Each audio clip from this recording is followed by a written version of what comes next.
What's up, tribe? So you want to know whether you should be stretching or doing flexibility training at the same time as your super accumulation program. Today, I'm going to share some insight and get Phil's opinions on the matter as well. We're going to go deep into flexibility and overtraining. We are the gym that teaches people how to move instead of just exercise, because we believe that health is about performance, not just body image. What's up, everyone? We are back, and we are back with a vengeance. This is a great question. That's Yani. You had one job, mate. My bad. Turn off your computer. One job. We got a great question here from Simon Schultz. Simon is moving into phase four of the pre-planned program, the UMS, after you do the structural balance, or what we call our foundations program, is superaccumulation, and it's an introduction of superaccumulation. We have sort of two versions. The version that we use to introduce the concept of prescribed overreaching, and then we have the more advanced version that I've just done, which is where you really take it to the next level. The first program is really about greasing the groove. Phil and I spoke about this before. And then the second version of it is really going to push your body and overtrain you and get a bunch of that super compensatory effect from it. All right, pause. What is superaccumulation? Ooh. Okay, so this is not common vernacular for a lot of people, so let's strip things back, pause, and just really briefly, what is it? Superaccumulation is a sexy term that, as far as I know, was coined by the late Charles Poliquin. It was his version of prescribed overreaching. Prescribed overreaching is specifically designing a program to overtrain your body. Essentially, you're hitting it with a secondary or a third bout of stimulus before the initial stimulus is fully repaired in the body. There is a sort of known concept in strength and conditioning called supercompensation, or the supercompensation effect. And it's basically about the process of stimulating the body enough to cause damage, metabolic damage to the tissues, and then the body tends to sort of take about 72 hours to fully recover. And if you then stimulate again at that 72-hour period, you continually progress the body's adaptation and response. But if you hit it too early within that 72-hour window, you can, if you do that, you hit it too early, you're not allowing the body to fully recover, so you're effectively not getting the maximum benefit from your training. And if you do that too often, then you can overtrain, and you can experience the side effects to overtraining, which Phil would probably be able to share more than me. I think it's rarer than people think.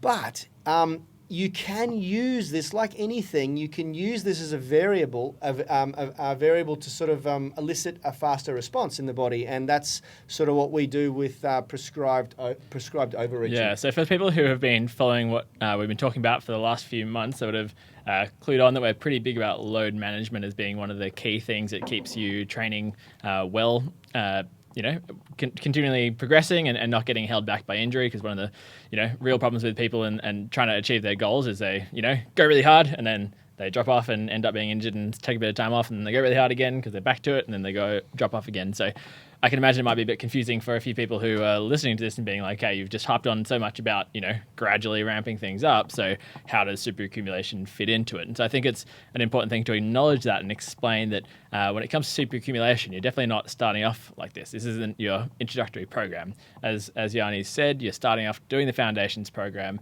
And then when you're getting into a superaccumulation, you won't be doing the same session that Yani's doing for his superaccumulation, because with Yani, he's been doing this for, 16 years, and his training age for this type of training is a whole lot older. So that means that his tissues, his connective tissues, his muscles, his joints, everything has had much more time to adapt to it. So he has more sort of leeway with his superaccumulation training. So if you think about the capacity sort of piece that we've been talking about before, with how big your bucket is, and then the load being how much water you're turning on, when you've got that older training age, then you've got a bit more sort of leeway either side, where you got that bigger bucket where you can handle like overreaching just that little bit more.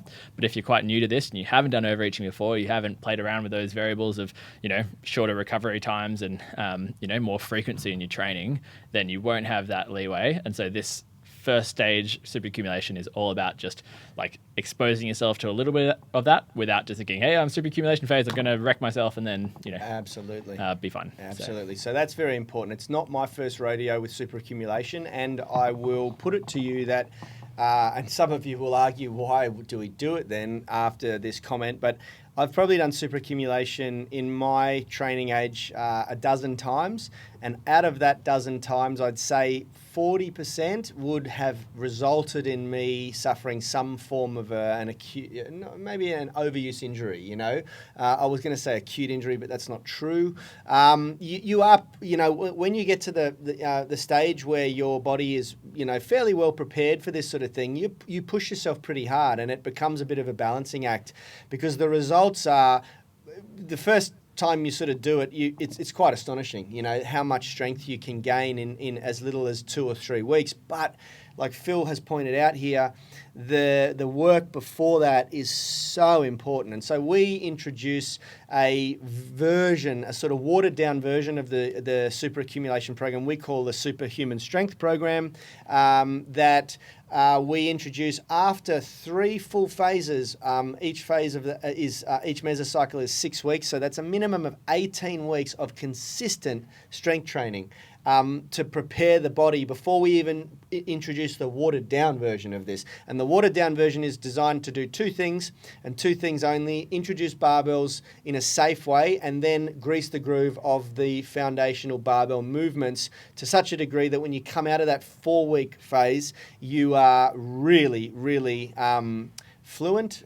Is that what I'm trying to say? I think fluent's a nice way of putting it. Like on barbell lifting, Yeah. And so it's not really designed to overload the body. It's designed to reinforce really solid movement patterns. Yeah, and exposing with that real frequency of the training, which can That's be... right. The reps and the, sorry to cut you off. The reps are key, not the intensity. The volume is key in this one, not the intensity. Yeah, which is that greasing the groove term that Yani uses sometimes, that idea that, you're not like busting yourself to do everything as hard as you can, but you're just turning up, you're doing, really consistent, fairly easy reps, but with such a higher frequency than you usually do to get used to these skills. Because with skill development, so much of it does come down to frequency of practice.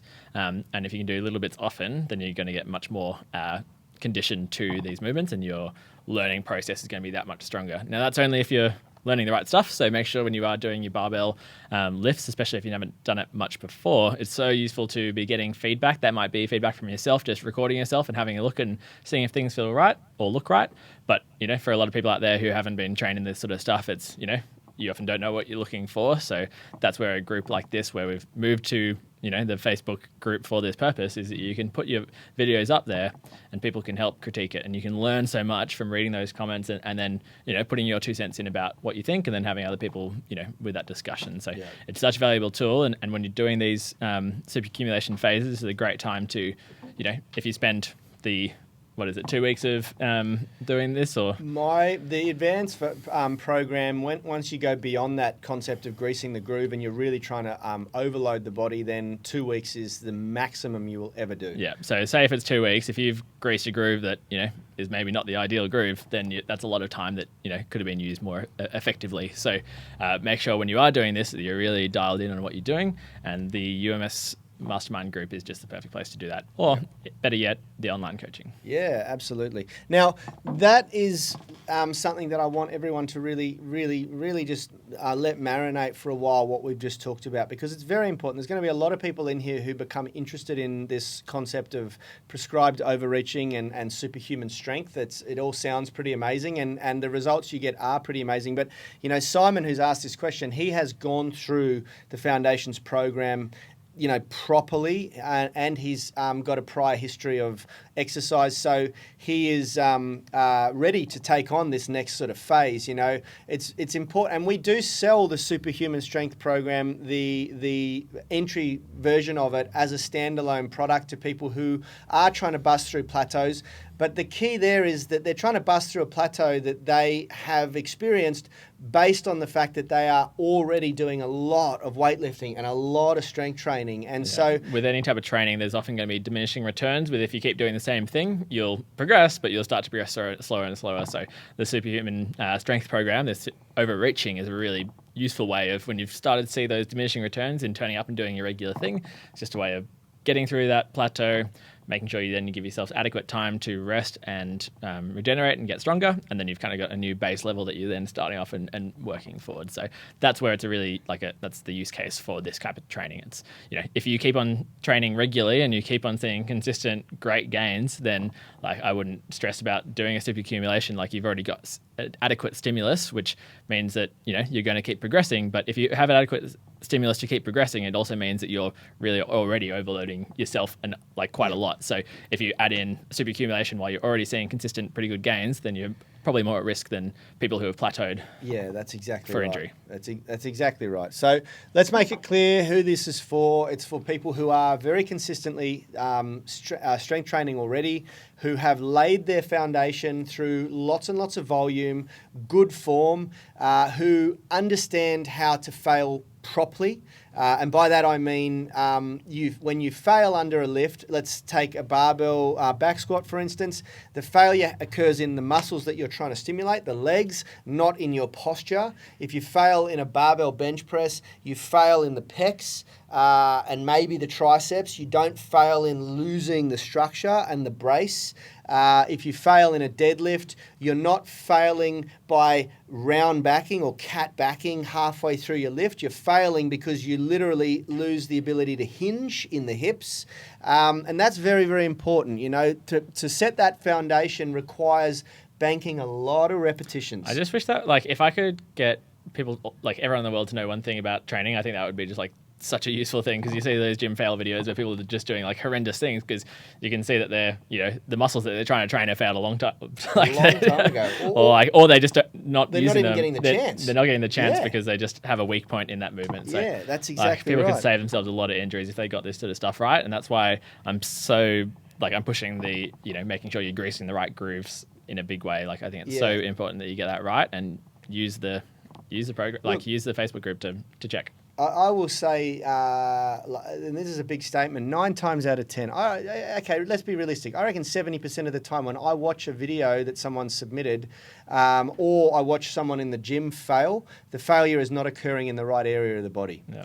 And that means that there's piss poor load management going on. That means that someone's become impatient and they're trying to overload a movement that they haven't fully mastered yet. Yeah. And so load management, also technique. Technique is key, and I feel like I've a lot of the times with my physio treatments, what I'm doing is just nailing down technique, and people have the same sort of shoulder, but suddenly it doesn't hurt when you're doing things correctly. So part of it is load management, and part of it is getting that technique right. So And technique just takes volume. It takes repetition. It takes patience. It takes and intention. This is right. I mean, there's so many great insights that you'll be able to pull out of this, and I'm going to go a little bit deeper.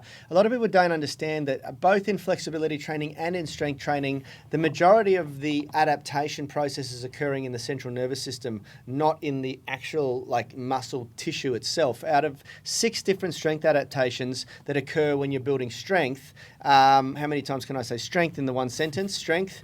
Out of the 6 different strength adaptations that are occurring, 5 of them occur in the brain and the central nervous system. So you need to understand that and that sort of takes time. It takes time. You've got the nervous system coordinating the different sequencing of muscle firing at the same time to produce the right movement. You've got the program for that movement to be reinforced over and over again in the brain. You've got all these different amazing things occurring. And I've said it a few times, it takes time, but it also takes intention. So make sure you are really thinking about what you're doing, and you're getting someone else to check what you're doing, because you can think you're doing the right thing, but if you're not experienced with this stuff, it's really hard. And it's simple movements a squat looks like a pretty simple thing to do, but there are a million different ways to do a squat just by changing how far forward your knees are, how far back your hips are, where your foot position is, where your back is. So you might think, that looks like a squat, but there's so many things to it. So make sure you're getting,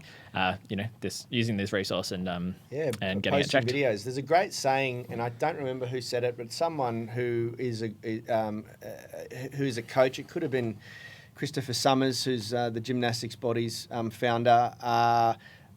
Practice doesn't make perfect. Perfect practice makes perfect. 100%. And that's, that's really, really quite important. So we'll get on to the specifics of To his questions Simon's- now that we've if you have any more questions about super accumulation, get them in here. And if you have any questions about anything, put them in here and we'll get to it at the end of the show. But Absolutely. now for Very Simon's quickly before question. we do, just quickly have a say hello to Kwok, Kumaran, Wayne, thank you for joining us, and Jay, thank you for joining us. He's saying here it's midnight here in the UK, so that's pretty awesome. Go to bed, God damn it, you shouldn't be awake. Sleep is important. Aren't you listening? Aren't you listening, Jay? No, it's great to have you on the stream, Jay. Yeah. And Quark's got a question here about how would you program in super accumulation, which is kind of what we're getting into here. Yeah, that's right. Yeah. Absolutely. So I'll read out the question because it's very specific to this, and it's a great question. And I have had a recent experience that sort of makes me feel a certain way about this, and it was good to have a bit of a discussion with Phil before we came on to get his opinions. So Simon's said, with supercompensation, superaccumulation, they're the same thing, program and dedicated rest times, is it recommended to still include end range strength mobility training between sets as the focus is on strength accumulation? If so, will learning or practicing end range strength on the rest days, which in the beginner program is Tuesday and Saturday, be an issue to keep routine and learn the skills efficiently so that I can include them in the next phase? Now, I'll share my experience first, and then you can share what we talked about before. So my experience recently was when I did the superaccumulation program. I did a variation of it, and my variation included training 9 times a week for 2 weeks. So twice a day on Monday, Wednesday, Friday, once a day on Tuesday, Thursday, and Saturday, and then rest on Sunday. This is different to the beginners program. This is different to the beginners program, which you train, I'm pretty sure it's 6 times in 7 days instead of 9.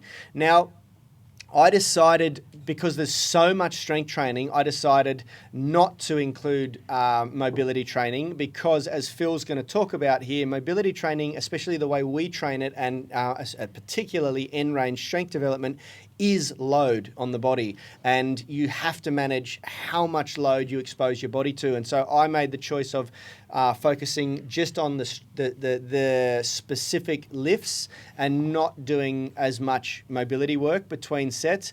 And With the plan to then have the rest week as being a big mobility week. Yeah, that's right. So I plan to take 5 days off and do absolutely nothing, which is what the prescription suggests. You basically sleep, eat, and if you can fathom it, have as much sex as possible to really stimulate testosterone production. That is literally in the literature. And so I did that, and then after the 5 days, I came back and really started focusing on strength, on flexibility, and I'd planned to do a week of very specific, quite intense flexibility training for that week, and then go back and repeat the cycle. Why was I doing this? Because I'm about to turn 40, and I like to be in the best shape of my life for my decade birthdays. Now, a week and a half into the program, I started to experience an overuse injury in my hip, which started with sort of symptoms of low back pain in the left side and a lot of sort of TFL, hip flexor. You sort of massaged me. It was kind of all over that whole hip area, wasn't it? Glutes. An angry hip. It was an angry hip, yeah. And it got so bad that I had to drop the last 2 days of the program. I couldn't finish the program because every time I moved, it started to affect my strength. I couldn't even lift my knee up. My hip flexor was just in so much discomfort. So I ended up not doing the Friday or Saturday workouts and starting the rest period early. Did my rest period strictly 5 days, and then I came back in and started doing the flexibility training. And my first day, it got really quite severe, and even during the 5-day rest period, the pain continued to increase, the discomfort continued to increase. And then after my first day of doing mobility, it almost went away completely. And I'd had a massage in the meantime with Phil, and it was intense. He got dug into the hip flexors and that whole area, and it was really inflamed. So, my theory is that, and it's common when you do superaccumulation that something sort of flares up like this, but I sort of thought, because I'm so used to doing a 1-to-1 ratio of strength and flexibility, my body's really got used to that. And when I removed the flexibility training, it sort of made me a little bit more vulnerable. And so if I was to do the program again, which I will do soon, I'm going to include the flexibility training, but it will have to be at the expense of some of the weightlifting. And Phil can explain why. Yeah, as I guess we've talked about so much before, like the body gets really used to sort of what you spend your time doing. So if you've been doing training where you've got that combination of flexibility and strength training like you do in the UMS, then your body's really like used to that and is adapted to it, and so it makes total sense that when you take out that flexibility and you're just doing strength training, that kind of change could potentially throw a spanner in the works. But yeah, I guess when Yani sort of told me his theory before we recorded the show, my kind of like pushback to that was that when people often don't really respect stretching as a load, and when we think about total load management, especially if you're adding in end range strength there, then that can really just you're already super accumulating with your strength, and then with Charles Poliquin stuff, that wouldn't have had that initial prescription, that wouldn't have had like stretching and especially end range strength on top of that. So really, like he's put like a high bar, like you're suddenly doing a whole lot more than say if your thresholds here, and your your super-accumulation is a whole lot higher than that. Then suddenly if you're adding on end range strength and flexibility, then that's adding just a whole nother level of load as well. So I think it's really important to consider those things we talked about earlier in the session about your training age and how much time you've given your body to adapt, and you have more of a buffer if you've been doing things for longer. But you can see here with Yani that even someone who's been doing this a long time, like still if you're really pushing yourself, then it's quite likely that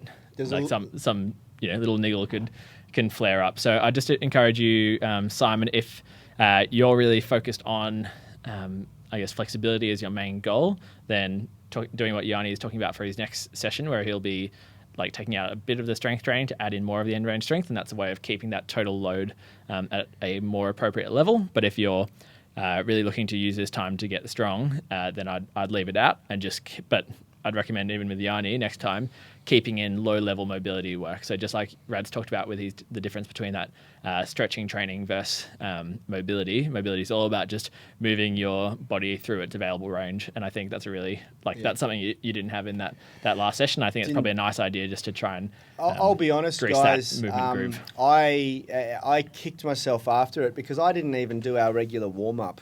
I just became very focused on my strength routines, because when you're doing 2 strength routines a day, they can blow out quite severely, quite quickly, and it's psychologically quite battering just to think, okay, I'm squatting today, I've got to squat again tomorrow, I've got to squat every day for 6 days straight, then I get 1 rest day. And then on 3 of those squat days, I'm also snatch grip deficit deadlifting. If you don't know what that is, you can look it up on our YouTube channel. Not a comfortable movement. Which is it's not an easy movement, and it's just... And you're doing 10 sets of 6 reps. 6 reps at slow tempo. It's a grueling program. And so my brain just very quickly went, eliminate all unessentials, non-essentials. Thinking, okay, even our warm-up is not non-essential. So I did exercise-specific warm-up on the movements I was doing, but I didn't go through the mobility warm-up. And I think that came at a cost. And it's really silly because I know through experience and through the years of developing these programs why we have these components of the program in place. And so I really, should have practiced what I preached. Sounds like a bit of an essential that you've taken that I've removed, And hey, look, a lot of this is trial and error, guys. And this is the good thing is that this is why we like to trial and things and learn from our wins and losses. And as I've often said, like, so much of injury comes down to human nature, and it's totally understandable. You're training 4 hours a day, and when you think about adding another any more on top of that, like it's totally understandable. You're on that warpath to get strong, and if you kind of get everything else out of the way, then it makes sense. But that's exactly right. So look, There was a lot of ego in my mistake. Where it came from was that I'd done a month of travel and I'd lost a lot of conditioning during that month. So I came back, did the first month to just get reconditioned, and I literally just did our classes in the gym here for an hour a day. And then I planned to do super-accumulation twice. To first time to get me back to my baseline before I'd gone away. Second time to actually improve my strength based on last year, and I sort of paid the price of probably doing things a little bit silly and a little bit egocentric, and that's, you live and you learn. There's always an element of trial and error in your training when you get to my level. So, and I think that's like a really key thing. Like, it's clearly not a huge deal for Yani. Like, it's annoying, like, certainly, but you learn from it and you move on. Like, I think people can really get just totally sidetracked by injuries, and it then end up being a real downward spiral that just kicks you out of all good sort of healthy habits and routine of training. So you can see with Yani, it's like, okay, I screwed that up, learning from it, moving on. So I think that's just such a key thing that I wish more people would do. Like, respect your body's ability to deal with it, move on, and keep training. Yeah, that's exactly right. Like, our bodies are amazing things, and they adapt to what we expose them to very, very well. Those adaptations tend to happen a little slower as you get a bit older, but they still do occur, and they will continue to occur until the day you die. So just respect that journey. Just respect the journey and respect the process, and the process for me right now is sort of going back to the drawing board, dusting my shoulders off and having another run at the prescribed overreaching mountain, and I'm excited about it. It's just one of those things. I also, at the same time, and there's a lot of factors, and this is another factor that needs to be considered. I have this tendency when I do prescribed overreaching to just hit the effort button on my diet, because you're training so much and you're burning so many calories, and the changes in body composition happen very fast and like quite amazing. You first of all have a permanent blood gorging in the body, meaning that you're permanently jacked because you're training every day, almost twice a day. So there's no room for the blood gorging to sort of dissipate in the muscles. 2-week party pump. You literally get a 2-week party pump, and you look amazing, you feel amazing, your ego starts to inflate, and then from there you just start to go, I just need to get calories in, because it is important to really get enough calories in. And because I do intermittent fasting still, or still time restricted eating, I only have a short window of opportunity of 8 hours to eat every day and get that amount of calories and protein in.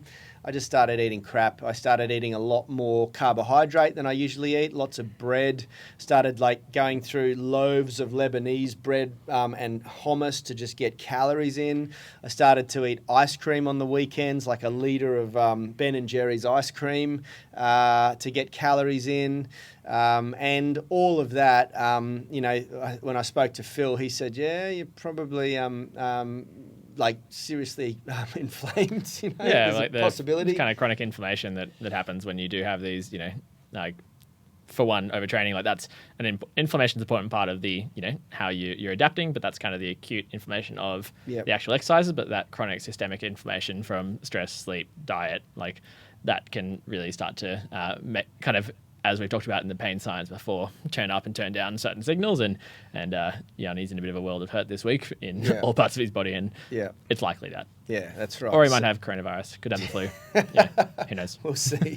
We'll see in a couple of weeks what happens. Yeah. But we might be doing this show with plastic bottles on our head, like that. The videos, the photos we had a look at. Yeah, we had a look at some funny photos of people in different parts of the world trying to protect themselves from the coronavirus. Yeah, a terrible thing, but terrible thing, but there is some humour coming out of it, and good too. There's a lot less pollution apparently in China because the factory. Have you seen that? No.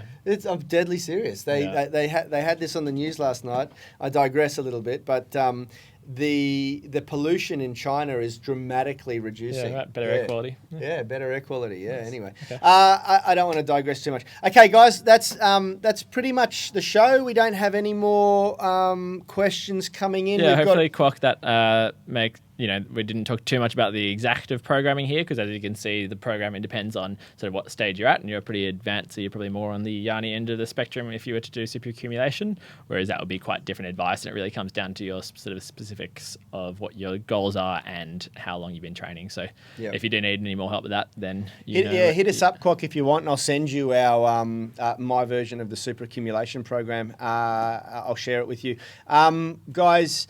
nice work on the I had a look at your street workout stuff the other day, where he's like swinging around on bars doing all sorts of amazing acrobatic stuff. No, Man, I didn't see it. So impressed. Yeah, awesome. What a beast. I didn't see it. Guys, very, very quick summary. Super-accumulation is very personal to where your training age is. You need to still manage load. The introduction of flexibility training, specifically end range strength training, is going to add to that load, so it needs to be taken into consideration. And I'd argue you don't even need to do it if you still are doing the regular amount of training and progressing at a satisfying rate. It's it's a plateau buster, not a ooh, let's have just do it. Like that's, sure. Look, make no mistakes. Doing a super accumulation program properly, especially the advanced version or the type of super accumulation that I'm doing, is not fun at all. It makes you feel absolutely crap. It's designed to deplete everything, including testosterone in your body, which can lead to depression, which it often does. Towards the end of it, you will become a real nightmare to be around. Everyone will hate you, and so will your body. But you'll have a 2-week party pump. So. But you have a 2-week party pump, and you'll come out the other side stronger. And that's one of the reasons why we do it. We do it because it makes us stronger, both in mind and in body. All right, guys, that's it. Tomorrow we have a really, really good question in regards to how to progress calisthenics movements in an intensification phase of programming. We're going to talk about 2 incredible cheat sheets that we use here at Unity Gym called our ultimate isometric strength formula and our ultimate eccentric strength formula. And we're going to give you guys an opportunity to grab a free copy of both of those. We have them printed on the wall here. We're actually in the process of getting them redone by a graphic designer, so they look much prettier. I designed them originally, and they look amazing, but they can always look better. Yeah. Anyway, so tune in tomorrow if you want to get if you want to grab a copy of those and understand how to progress your Cali in intensification. Yep. And share the podcast with people. And I'm still waiting on a message from through the podcast platform. You can record a voice message. Be the first. Yeah, you get a prize. We've told you get a prize. Don't know what the prize is yet, but whoever gets think of something really we'll find good. it. So. Thanks for everyone for joining us on the live stream. Big shout out to everyone watching later on YouTube, and a massive shout out to everyone listening on the podcast. We love you. Give us a 5-star review. It goes a long way to the search algorithm. And until tomorrow, see you soon. Health is about performance, not just body image. You better be willing to accept what you're going to have to do to get there. We'll start focusing on movement goals, strength goals, flexibility goals. When you nail that skill, that's there forever. The body image goal doesn't get you that It's far. the consistency and frequency that's going to get you there. It's not the intensity. There's no shortcuts to mastery and movement. Destination doesn't change overnight, but your direction will. The gym is not the place to beat up the body that you hate. It's the place to build the body that you love. We are the gym that teaches people how to move instead of just exercise, because we believe that health is about performance, not just body image.